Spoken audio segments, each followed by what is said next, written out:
اگر کسی کا حق غصب کیا ہے تو چھوڑے. ساری عمر لوٹمار کی، اپنے عہدے، اپنے رینک، اپنی وزارت پر، اور جب مرنے کے قریب ہوئے تو تسبیح لے کر جو ہے وہ اگلی سب میں آ بیٹھے.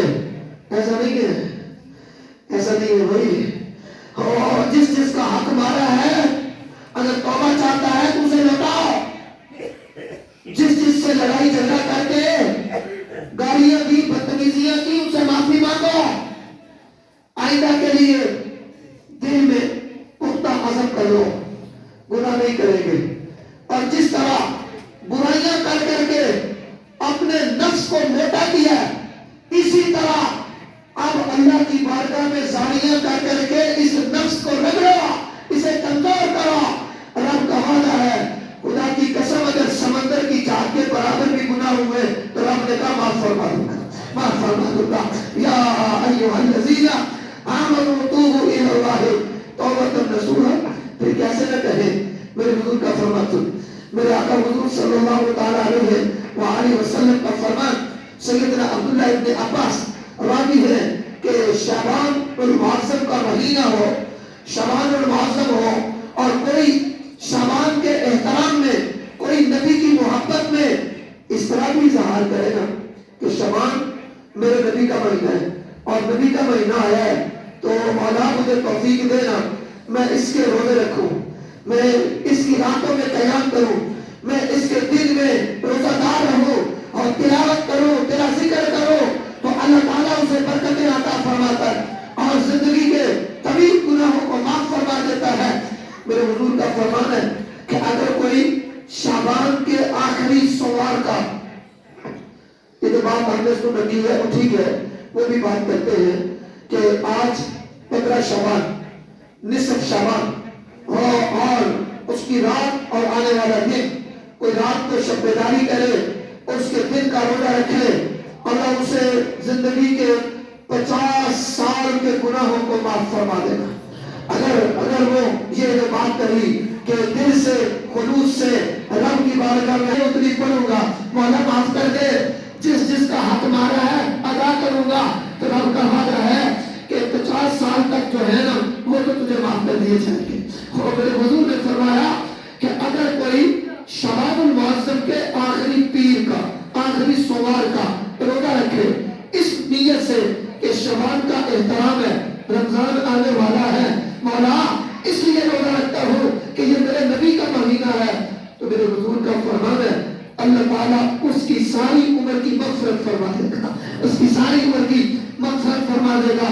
یہ میں نے پچھلے سال ایک حدیث سنائی اسی موقع پر جو طویل حدیث تھی. پھر ایک دوسری حدیث وہ آج بس آپ کے سامنے لانا چاہتا ہوں. پھر آگے بڑھتے میرے حضور نبی پاک صلی اللہ تعالی علیہ وسلم میں رات ہے، تھک رہے ہیں، لیکن کیا کریں، کدھر جائیں؟ رب کے سوا کوئی اور بچنے والا ہے؟ رب کے سوا کوئی اور ہمارے گناہ معاف کرنے والا ہے؟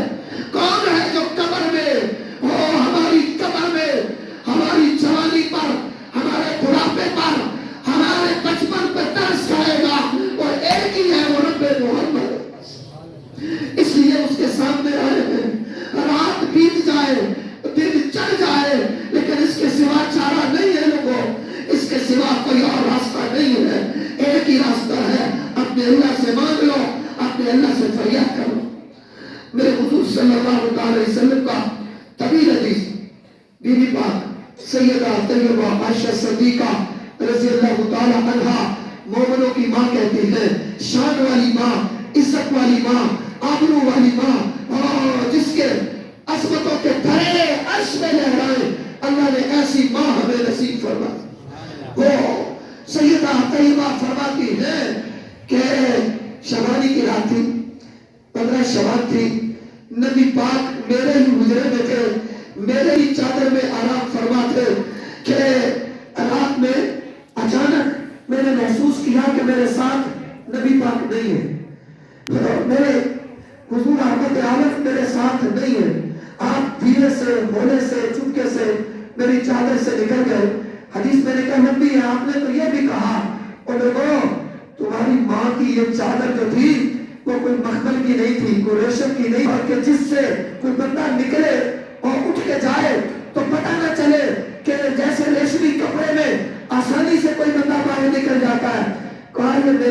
میری یہ چادر جو تھی، یہ کمبل جو تھا، جو میں نے اوڑھا ہوا تھا اور میرے نبی کائنات نے اوڑھا ہوا تھا، وہ اونٹ کے بالوں کا بنا ہوا تھا، لیکن مجھے پتہ نہیں چلا تو مجھے دل میں خیال آیا کہ رات باری حجرہ میرا ہے اور نبی پاک میرے حجرے میں نہیں ہے، میرے پاس نہیں ہے، تو کہیں کسی دوسری بیوی کے پاس گئے ہو۔